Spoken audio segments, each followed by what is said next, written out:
এটা একটা শক্তিশালী উদাহরণ হচ্ছে এই উদাহরণটা।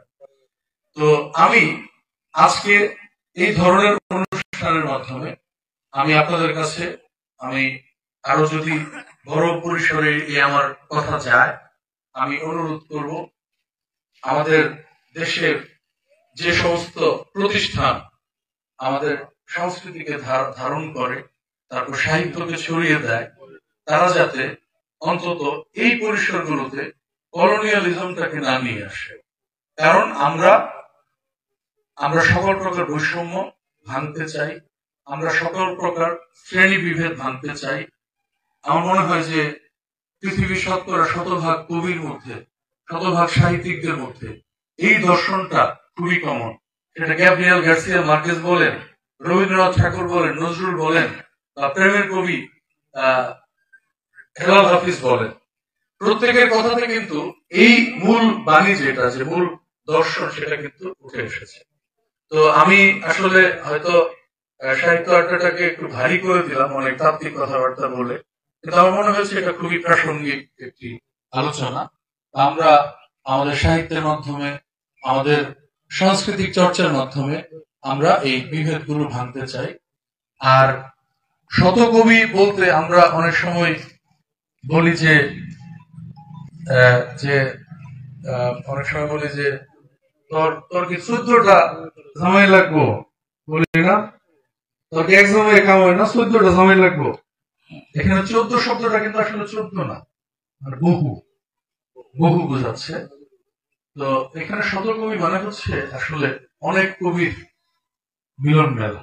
তো যেটা আমি জানতে পারলাম, গতবার আমি ছিলাম বাজারে, তো সেখানে শত কবি আসে না, শত শত কবি এসেছে।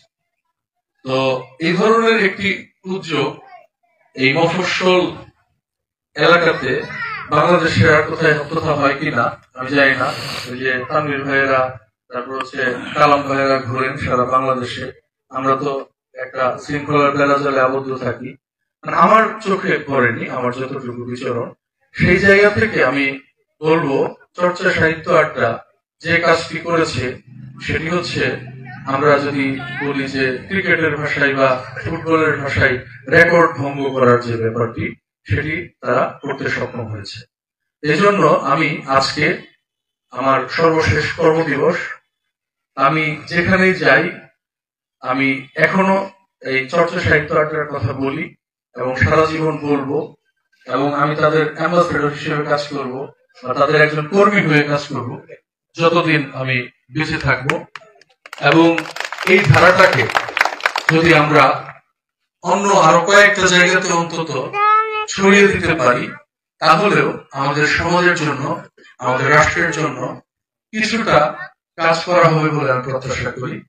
আজান দিয়েছে, আসলে কথা অনেক দীর্ঘায়িত করে ফেলেছি, আমি দুঃখিত।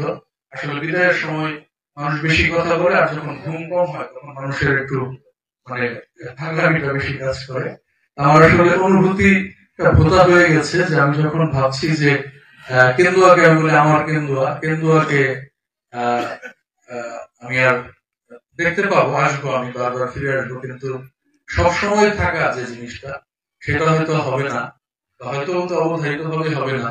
কিন্তু কালকে একজন চমৎকার ভাবে একটা কথা বলেছে যে কেন্দুয়ার তো অনেক মানুষই আছে ঢাকায় চাকরি করে, তারপরে আপনি জামালপুরের মানুষ, আপনি তো কেন্দুয়ায় থেকে